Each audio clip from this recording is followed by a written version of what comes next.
We hear from so many business owners who are struggling with high turnover, low morale, and teams that just aren't clicking. And so often the real problem isn't the product, the service, or the people. It's the culture. And that's why we would love to bring the business fix to your next event or webinar to help transform your team and to push your business forward. Ready to fix your culture and unlock your team's potential?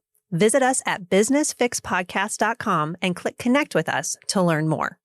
This week, we are talking about civility in the workplace. And at that point, you would think that, great, this is going to be a solo episode for Chrissy. That I am going to stick around. She's probably going to talk more. You definitely want to listen to her more, but I'm at least going to stick around. So you should too. Stay tuned. Have fun.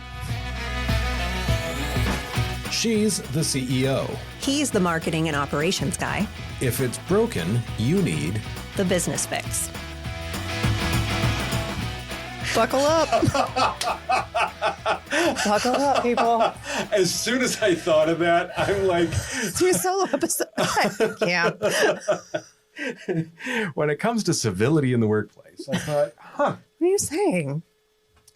That you're probably better to speak about civility than I am. Maybe.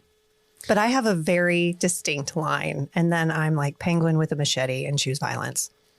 I 100% can see that. You're like, God help me never find that line. Yeah, 100. Well, that's first off, yes. The second piece to that is that like from my perspective on that, you have a wonderful way of cutting through the bullshit while still dealing with it. Whereas I don't deal with it. Yeah. You're like, oh, we'll push this off to the side.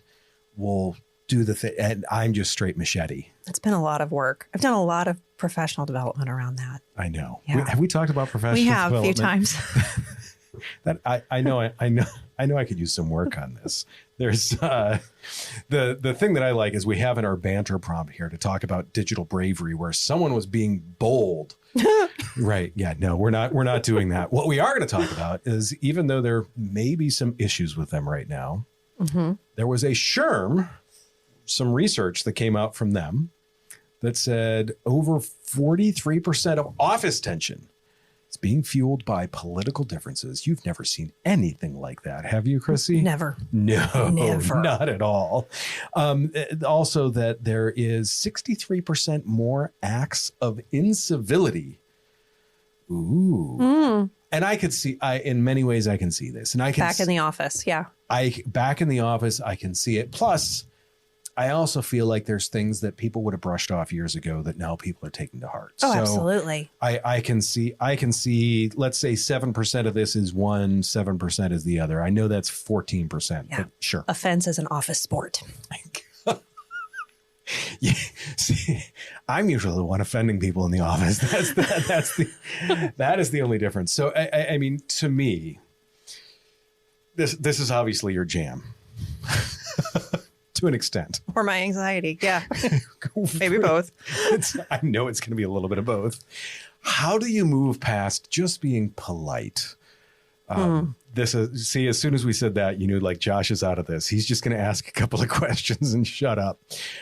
Like, how do you get past just politeness and build that culture where civility, like, it's a core performance standard. I know that you look at this thing. I don't know if it's necessarily something on a quarterly review, like civility. Is that a checkbox? I don't think that's the case, but how do you build that as something that's built into performance that actually, look, this is protection for the business. It absolutely is. If people are getting violent with each other, that's a tough day. Yeah.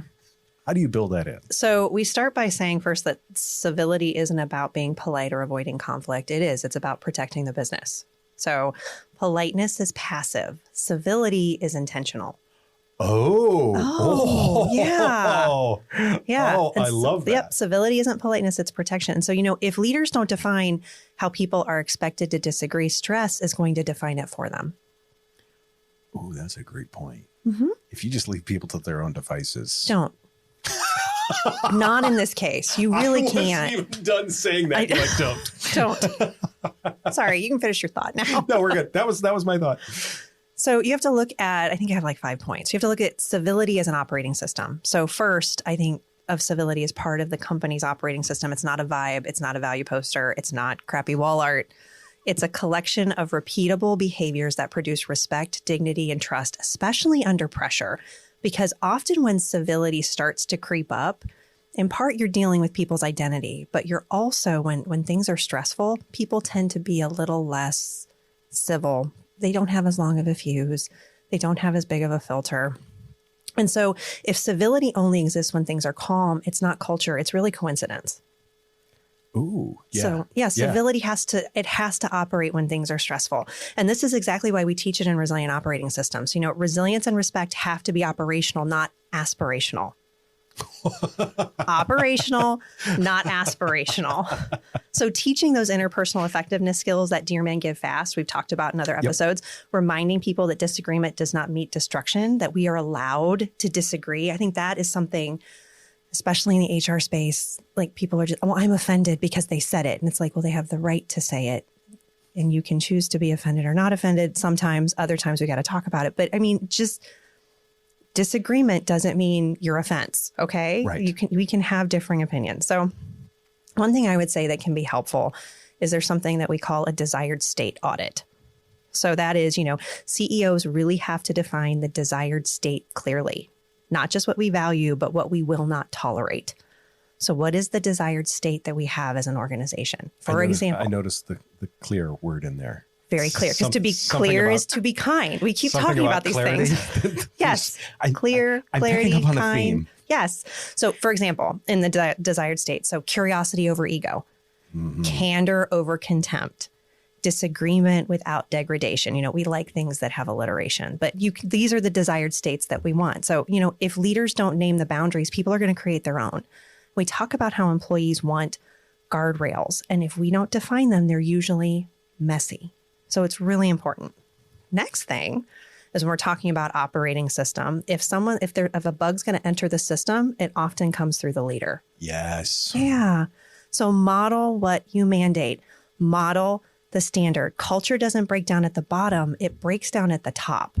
100%. Yeah. So if a leader interrupts, if they snap, if they get curt under stress, if they disagree with you and drive you into the ground, that behavior becomes normalized immediately. Well, you did it, so that means that I can do it. So you have to set the standard as the business owner, as the manager, as the leader to model what you mandate. So remember that. And if you mess it up, it can spread fast. Like that bug can get into this. It can just, and you got to remember too, that people don't listen to your value statement. They watch for your response. It's funny because we've talked about that with trust. We've talked about that with so many examples. Mm-hmm. One screw up can take you down quite a few notches. Yes. Yeah. So, and there's another point in civility, and I think it's this line between ambivalence versus disagreement. And I've seen generationally that there's a movement towards, I'd rather you not care than we disagree. I've and that's concerning to me. And so it's something that we need to continue to work on. But no, as a leader, it starts with you. So model what you mandate. Yep. Another thing around civility is, creating psychological safety. So creating the space where it is safe to disagree, but it is not safe to disrespect. And so psychological safety doesn't mean comfort. It means safety to disagree about the work without attacking the person or without attacking their values. And I think that's where in civility, we get into this situation where instead of talking about the idea, we attack the person, and then they feel that their values are being attacked and they don't have the ability to communicate. So, teams should argue about ideas, not identities, because you can't argue identity. No. When you start pushing at someone and say, well, you're this, there's no defense for it. You've hit them in their identity, and then you're going to have, well, I don't understand why this person threw a stapler at me. I'm like, well, I do. So. You've written that report? Yeah. So I would say, you don't need thicker skin. You need better guardrails around this. So that's what's really important, creating psychological safety. And I would say, I have a citation today too. You talked about SHRM. I want to talk about Google's Project Aristotle. So it was one of the most widely cited workplace studies on team effectiveness. And what they found was the most successful teams were those with high psychological safety. They weren't necessarily the people that had the biggest and brightest. And it was all about an environment where people felt respected enough to take risks, offer ideas, and disagree without fear of personal reprisal, which in tech is a really big deal. Huge. Yeah. I mean, they're all about innovation. Yes. That's all they do. No, exactly. So psychological safety is a huge, strong predictor of team success. You want your team to be successful as they're innovating, as they're growing, as they're doing the things. Build psychological safety. And so what Google's Project Aristotle found is that psychological safety, the ability to speak up with fear, was the top driver of high-performing teams. And that tracks perfectly with civility, because when people feel respected, they participate, innovate, and solve harder problems together. Agreed. Yes. I have more points. Are you ready? Oh, I have one more. I was about to say, we're like 10, 12 minutes in. Oh. You've got like another 40 minutes to Oh, fill. good. We can keep talking. Well, I'm excited. We'll get to operations in a second. But the last one is resilience over silence. And this isn't about avoiding those hard conversations. It's really about being able to have them without blowing holes in trust. And so, silence doesn't keep the peace. It just postpones the explosion. And I know for me, young leader, sometimes, Chrissy, now, people think that my silence is acceptance, and it's not. Sometimes it's formulating what the next conversation point is going to be or figuring out the question. But I've also been in that space where I didn't want to say anything because I just didn't want to tick anybody off. So here's what I will say. I don't do that as much. I know you don't, but I do. It's still something I'm working on. So resilient leaders can sit with discomfort long enough to solve the problem instead of transferring their stress to the room. And that's something else in civility is, again, you model what you mandate, but your team can pick up on the energy that you're delivering. And if you're sitting there silent, but they can tell that your fists are clenched or you're biting the side of your jaw, they're like, oh, crap. What's going to happen? She's going to blow up. Or we can't wait till she does, depending on what the situation is. So really, you have to remember that self-regulation. So when you're building civility, it's a leadership skill. And civility is often the outcome of regulation, learning how to manage those emotions yourself. And it's not restraint. It's not about like, how much did I hold back? It's how much did I regulate internally? Yeah, real quick. Give me the difference between that regulation and restraint, because to me, it's interesting. That's mushy between those two. Squishy, mushy. I'm going to say squishy it's a couple squishy. of times. But it's to me, it's that regulation. I almost see those as somewhat the same. And I guess I know you see them differently.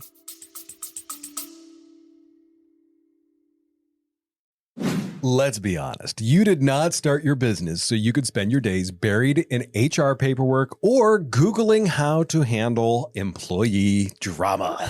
That's why I started Clarity HR. We're your fractional HR team giving you real people, real support, and real solutions. Whether it's compliance headaches, hiring struggles, or just needing someone to take the people stuff off your plate, we've got your back. So if you're ready to stop using duct tape and hope as your HR strategy and finally get some peace of mind, head over to clarityhr.com. That's clarityhr.com. Simple, clear, and here to help. I'll give you a few seconds to go to the website while we get ready to get back to the show. Yeah. So regulation is there are emotions, there are things that are happening internally inside of me.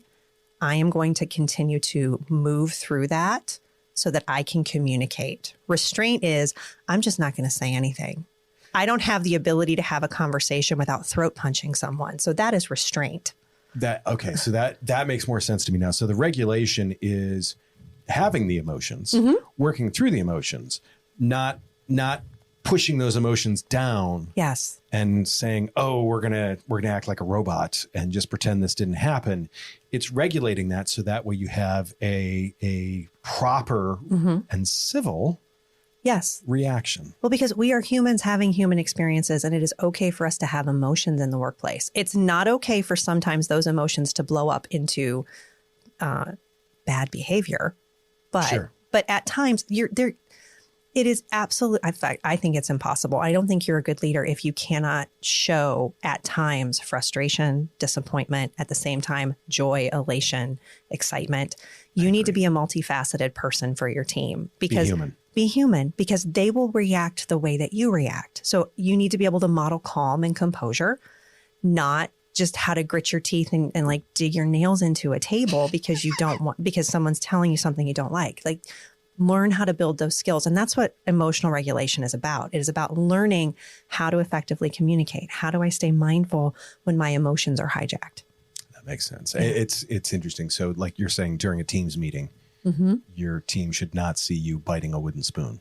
No, that is not acceptable. And if they do, then we may have some questions or conversation we need to. So with that, I'd like to shift. So Josh, I can set the vision, but vision doesn't run the day to day. It does not. All right. From an operations standpoint, how do we stop treating civility like a feeling and start treating it like a process that we can actually measure and manage? I love the emphasis you put on feeling. Feeling. I figured you would. To me, I mean, first off, there's that certain just level of respect that this all has to be built off of. I have seen it where people are trying to be civil to those that they don't respect. And once again, it comes across as blowing sun where the sun normally does not shine. Correct. And once again, that shows through. And now that's more likely to make that other person uncivil. So now we're going to have two people that are feeling just... It creates passive aggressive aggression. 100%. So to me, I mean, it is that minimal effort to be civil, and it's making sure that you're around people that you respect.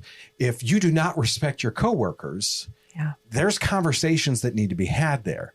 If someone is acting like they don't respect their coworkers, there's bigger conversations that need to be had there. I mean, it's once again, you have to look at your crappy wall art and be like, are we really following through on this? Yeah. If you're not, then yeah. The other thing is too, is that it's the small efforts that make a big difference when it comes to civility. Their time, their dignity, their right to a professional environment. We had a discussion a few podcasts ago about someone that would come over and my boss, you know where this is going. Oh, I do. I can still smell it. Right, who would pass gas in my cubicle. That's not dignity. That's not a professional environment. The other thing is too, is like I've been in a couple of meetings recently where like important people have shown up late. And I'm like, you just don't do that. That's my, that's my biggest pet peeve. I mean, if someone shows up at like, if there's a 3:00 meeting and they're there at 3:01, I got no problem with it. No. If they're there at 3:07, I get a problem with that because that's disrespect. That's a lack of dignity. And that's what takes away from that civility that we are trying to build in the workplace. It's if you don't have those types of things, you're going to build that incivility. To me, it's squishy. So it is sometimes tough. Like this is not something that I'm not going to put KPIs to this. Okay. And you know, I'm the KPI guy. I know you are. So I'm excited to hear this. It feels like you said operations like 4 times. I am saying this is the squishy feeling stuff. It's like we're both I feel like we should we switch chairs? Spots? I mean, to me, I'm not going to send out a survey on a monthly basis to say, do you feel like your coworkers have been civil towards you recently? You don't need to. You can tell. 100%. If you're walking the floor of your organization, if you are involved in meetings, you can tell if people are being... Pay attention. Yeah. Just pay attention. Yeah. Look at your people. Do they look relaxed and comfortable? I mean, not feet up on the desk, relaxed and comfortable, but do they look like they're not like, if their shoulders are up by their ears, there's a problem. I mean, I've been in a number of workplaces where you can just see the tension because there's 1 or 2 employees that hold hostility towards others. And you're like, oh, and I mean, if someone if they're sitting in their cubicle and you walk up to their cubicle and they kind of, when you get there, there's a problem. Yes. Or they're sitting in the meeting across from each other in the conference room and they're glaring at each other. And it's like, are you upset with that person? You don't want to ask. Or it's like, hey, they're working on a group project together, a presentation together, and they're like standing there like they're hostages. It's pretty easy to tell if people are not getting along. It very much is. Now, the problem is that I see that so many people don't do is they don't, and I'm going to use one of your favorite things here, they don't document this. No, I don't. They may observe it, but they don't make a note to revisit it. They don't make a note to relook at it. So they may observe it 15 or 20 times before they finally think, maybe there's a problem here. Yeah. Be intentional about it.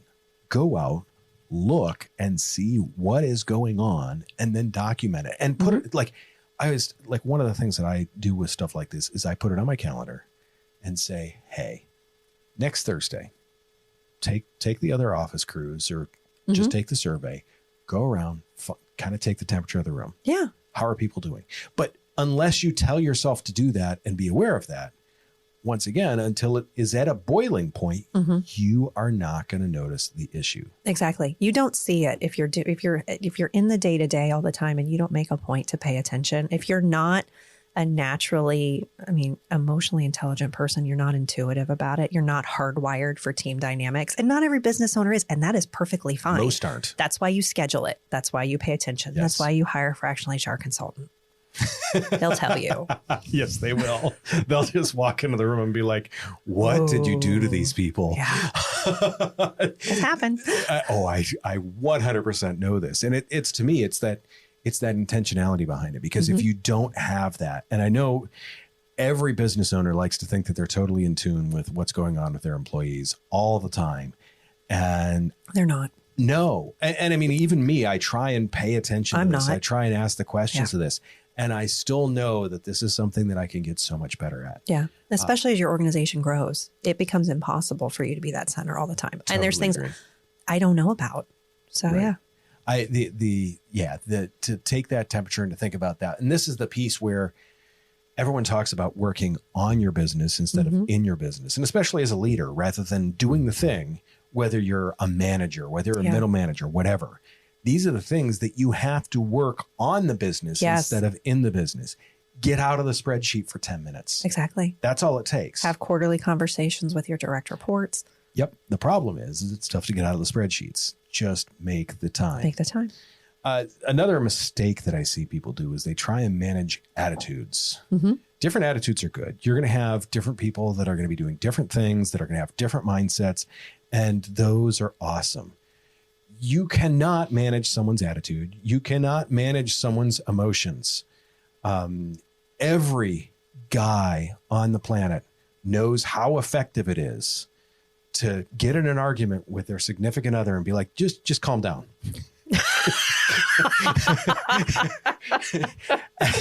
That is the classic example of you trying to manage someone else's emotions. That is usually the last thing that guy says before getting hit with a rolling pin, a pan, a knife. I don't know why she's not talking to me anymore. Right. Just that. So to me, I was so excited to say that one because that is the classic example of trying to manage someone's emotions. You cannot do that in the workplace. Don't think you're the master manipulator. No, you're not. No. None of us are. Sorry, that's just not how it's going to work. Now, you can coach on reactions and you can coach people on how they express those things and be like, hey, in the meeting yesterday, remember when you lost your shit? Be an observer. Right. How about take 2 seconds? Just think about what's the result of this? We're going to give everyone time to talk. We're going to give everyone the time to say their things. Just don't go across the table towards them. Yes. But that's that's coaching people on something. That's not telling them, hey, calm the hell down. Well, and it's understanding. Part of it too, I think, is understanding how people either process information or communicate information. And I think often civility, things can bridge in a different direction because people communicate differently. So, a great example, I am a verbal processor. I will talk about things for a very long time. Not everybody wants to sit next to a verbal processor while they're talking about things and they're like, have you made a decision? I'm like, no, I'm still thinking about it.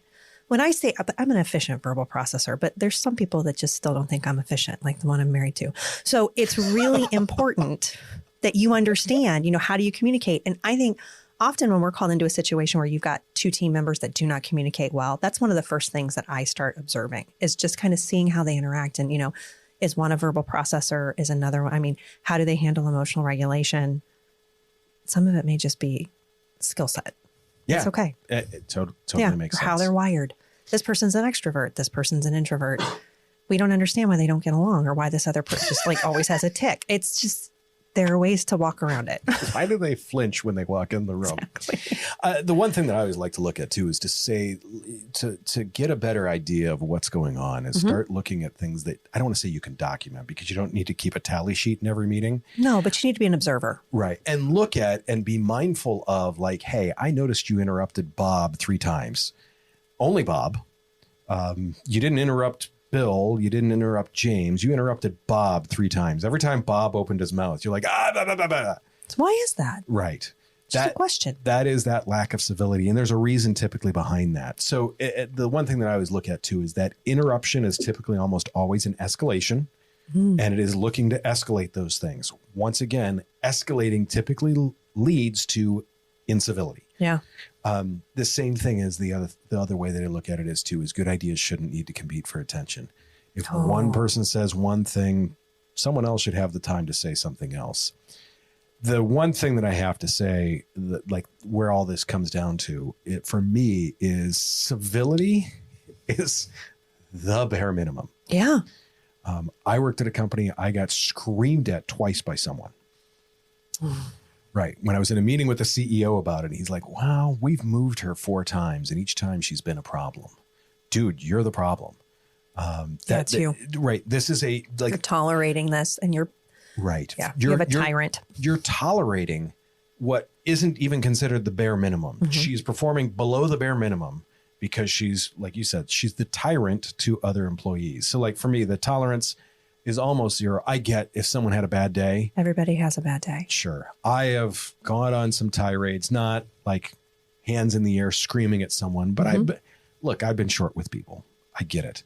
But let's go to the basic laws of physics here. For every action, there is an equal and an opposite reaction. Yeah. And realize that if you are blowing off steam to someone else, they're absorbing that. Now, where they direct that energy, they could direct that energy in depression. They could direct that energy in sabotaging your email campaign. They could direct that energy.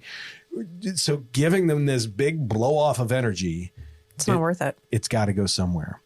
The other thing that I look at with civility is, did you hire this person and why? Because if there's an issue about this, why are they here? Yeah.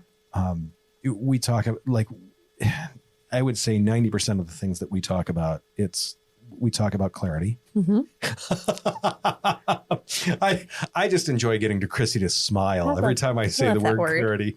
The other piece though is we talk about culture. We're talking about the culture of how to get the most for your people. And the problem is it is that little bit of upfront investment in that culture is what makes it. So if you have the good culture, you are not worried about civility as much because people have that respect. Once again, this comes down to your shitty wall art. What are your mission and vision statements? Are they just bad wall art? Are you modeling them? And are you modeling them? That is 100% it. I always find it funny when someone blames their employee for something because I'm like, well, they're kind of your responsibility. They're doing what you told them to. This person's wreaking havoc in my office. Right. Wonder why that happened. Weird. Defining what we're doing and why the hell we're doing it is a big deal because once again, that is going to keep everyone in line and everyone moving the same direction and no one screaming at someone else. Yeah. What about, this is the big question. Yeah. Politics is hot. Yeah. We don't talk about politics really. And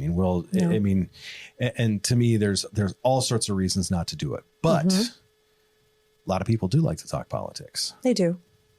53% of workers want to ban. They do. Political talk in the studio. What are your thoughts? Well, I think it's impossible when your business or industry is in a political business, or if you're a political football. We can't. I mean, our organization, we're in the insurance industry. We are in the news, not AOI, but like what we do is in the news right now every day. It's going to be until, I don't know, they figure it out. So, which at this rate, we're looking at 2045. I don't even know. I don't even think about it. But I will say, here's what when you ban things. So banning conversation doesn't remove the tension. It just drives it underground. Yep. So, I mean, the issue isn't what people believe, it's how they behave. So when we started seeing things change in 2020 and 2021, we took our team and we continue to take them through tolerance training. So we can have conversations where we disagree. We can have uncomfortable conversations. We have to be able to have uncomfortable conversations. We're in HR and insurance. We tell people no a lot. We tell them they're wrong a lot. We have to disagree on things. So it's something that is extremely important. And I think that respectful disagreement is a skill. And if leaders don't teach it, people default to emotional shortcuts. Yep. That's it. I mean, it's funny you say the banning conversation doesn't remove tension. It doesn't. You know what popped into my head when you started talking about that? What? 5th grade. Oh boy. I went to Kmart and got Guns N' Roses' Appetite for Destruction. Okay. Probably not the best thing for a 5th grader to listen to. But they let you check out at Kmart. Correct. When my parents heard this, of course, in the car on the way home, as I remember my mother and father sitting in the front seat as Rocket Queen comes on, thinking, this probably isn't the right thing. They banned that tape from me. Do you think that stopped me from finding a way to listen to it? Oh, heck no. That is you listen to it on repeat. Correct. Because that just made me want to listen. Mom and Dad don't like this. Oh my God, give me more. Yeah. Give me more. How do you feel like when you're trying to keep the peace? I mean, there's some loneliness when we're trying to manage different pieces where someone's louder, someone's quieter, there's headbutting, there's different views on things. You feel like you're the only responsible person in the room. Or you're the person that's holding everything together. Right, right. Do you think it's scary to say that I'm the only adult in the room ever? Yes. I didn't say it. No, you agreed. And in many cases, rightfully so. But I mean, how do you combat that loneliness? I think acknowledging that it's real is really important first. So it exists. The other thing that I would say is, peer groups are helpful.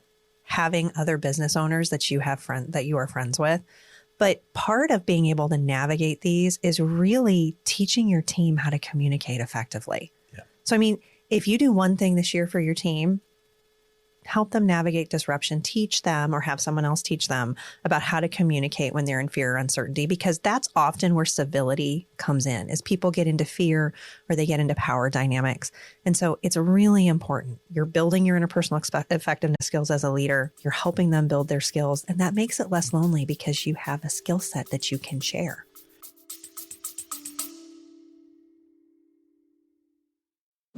If you're a small business owner navigating the world of marketing or looking to establish yourself as an industry expert, you already know the power of a great podcast. But getting it all right from the sound to the strategy can be a headache. And that's where Pedal Stopper Productions comes in. We're the team behind the Business Fix and Chrissy's Better Business for Small Business Leaders podcast. One of the things I love about what you do, Josh, is that you're always willing to help out. And part of that is with your free 30-minute no-pitch podcast consultation. That's right. 30 minutes of our best tips, tricks, and podcasting basics. Absolutely no strings attached. Just podcasting insights to help you crush your goals. Visit pedalstopperproductions.com to book your no-pitch call today. That is pedalstopperproductions.com. And now back to the show. There's something you touched on there that I kind of want to revisit. You said the fear, I believe, or power dynamics. Mm-hmm. The power dynamics to me are a huge thing because there's some things where you see, like, let's say there's 5 salespeople. Yeah. anytime you have five competitive people, There's always one alpha. There's right. And there's always that one that is going to try and steamroll everyone else. And I feel like that's one of those things where you have to watch that power dynamic. Sure, there's always the one that's kind of, I don't want to say in charge-ish even, maybe in charge adjacent. Yes. They're the high performer. So you have a tendency to go with their gut on certain things. They do. But you have to make sure that the other ones aren't feeling threatened by this one because, and I mean, I see it all the time, the top dog salesman gets all sorts of preferential treatment, generating a ton of money. Yeah, but don't let that cross over into civility. No, you can't let it cross over into civility. And you have to be able to, again, modeling what you mandate, making sure that everybody has the same set of skills to be able to communicate. Because you can be a really good performer in the sales space and you can be a really crappy communicator. And so if you can build those skills around that person with other people in the team, it can also benefit that individual. Very much so, for sure. Some of the key takeaways for today. Yeah. One that I love is stop ignoring the minor stuff. The eye rolling, the dismissive tones. There is a reason why people sometimes turn their cameras off in Teams meetings. Yes. Because they can't hide their WTF face very well. But anytime you see something like that, that is the canary in the coal mine. And I mean, it's easy to watch someone say something and someone else lean back or someone fold their arms and you're like, those are the things to pay attention to for that. Yeah. I would say small behaviors are early warnings or early opportunities. So, yeah. Opportunity out of this. Because when you address things early, it's not punitive, it's protective. So you're showing the team that we care enough to keep this healthy. So nip it in the bud or give them the resources to be able to communicate effectively. Ooh. The other one, audit your hiring. Yes. Stop hiring uncivil people. I see it so many cases where people use softball questions. Tell me the best thing about you. Tell me the worst thing about you. No, you need to find out where this person is coming from. For me, I mean, everyone knows success is a shared thing is our core value as a company. If I don't see an example of that from someone when we're talking, not happening. Yeah. And to kind of piggyback off what you're saying in auditing hiring, you're hiring for how people handle tension, not just their talent. So at the end of the day, those skills get you hired, but behavior determines whether or not someone belongs. So the real question isn't, can't they do the job? It's how do they show up when things get hard? Because civility under pressure is one of the clearest indicators of long-term fit. Can we stay kind when we're stressed out? Yeah. Love that. When someone's stressed out, the other thing that I like, occasionally we'll have something that, let's say, borders on uncivility. Don't just at the moment address it and let it go. 3 days later, you have to check back. 5 days later, you have to look back and be like, is this problem being rectified? Check in with people that are involved in stuff like that. If you don't, they're going to be like, oh, I was never heard from again. Yeah. And I would say the final is leaders go first. So that last piece is culture doesn't improve until you do. So civility, respect, emotional regulation, those are the leadership skills. They're not employee problems. If you want calm, you model calm. If you want respect, demonstrate it under pressure. Show them what it looks like. If you want people to communicate well, you need to practice, especially when it's the hardest. If you are a crappy communicator, you don't get to blame your team for being crappy communicators. It starts with you. And your team, it's never going to outgrow the example that you set, but they will absolutely mirror it. 100%. Yeah. If you can't act civil, you cannot expect that. Did we have recently an episode about expectations? We did. Look at that. Look at that. And by the way, one of our listeners, Bill, said he was sending that to a lot of his managers. So thank you for that, Bill. Yeah, I feel like this is why we're having the podcast is to help people have these conversations and to get those things out there. And in fact, he doesn't even need to have the conversation. He just sends them an email with a link that they're going to click on, probably with some regret, but hopefully they learn something from it. Yeah. As we start to wrap up here, you've got two employees. Let's say you walk out to the parking lot, you look at their cars, there's a Trump sticker on one, there's a Bernie sticker on the other one. They see this. And they share a cubicle? I was going to say, correct. They see each other's cars and they're like, we ain't working together. How do you handle that? Oh, okay. So you take politics off the table and you put behavior on the table. So the expectation is an agreement. It's professionalism. So this is one of those moments where it's not like you're going to your corner and you're going to your corner. No, no, no. We come to the table together and you reset the standard clearly that you don't have to think alike, but you do have to work together respectfully. And if they can't meet that bar, then it becomes a performance issue and it's not a personal one. Ooh, I like that. Yeah. And if I can add something to that too, I have found too, when you bring people to the table like that and you start talking about non-politically related things, suddenly they aren't that far apart. Yeah. And it doesn't, we're going to remove that. We're going to talk about how teamwork is our core value. How are we going to be a team and get these things done? How are we going to care for our clients and get these things done? Love it. Because we have clients that have those stickers in their parking lots too. So it's all good. Whatever sticker you Whatever don't like. sticker you have, we're good. Yeah. Whatever stick you have or don't like, there's a client out there that has exactly whatever it which is why we live in the middle and we practice civility at all times. So, Josh, what's the single biggest operational mistake managers make when they see something uncivilized? Like someone wearing a caveman outfit. They hesitate. They kind of sit back and be like, oh, that was awkward. Yeah. And then they just sit there and look at it. I hope that doesn't happen again. Right. No. I mean, you need to address that second, right then and there. As soon as you know about it, right then and there, show decisive action to be like, this is not tolerated. And as I said before, you follow up a few days later and you follow up a few days after that, because it one time, once again, is not going to address that situation. No. If you get a whiff of anything coming from that's once again not what you're looking for, it's time to make big changes. Yeah. Big changes. That being said, you're like everyone out there is trying to take back their culture, their profits. Chrissy, thank you again for your solo episode. It was not solo.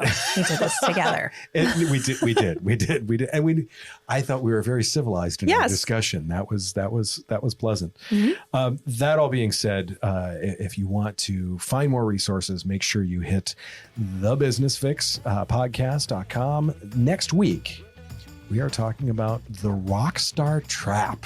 I like that. Oh, this is going to be fun because in most cases, we've all heard the Peter Principle. Yep. And if you haven't, you're going to hear it next week because your best worker might be your worst manager ever. Typically is. Yep. Do me a favor. Take care of yourself. If you can, take care of someone else too. We will see you very, very soon.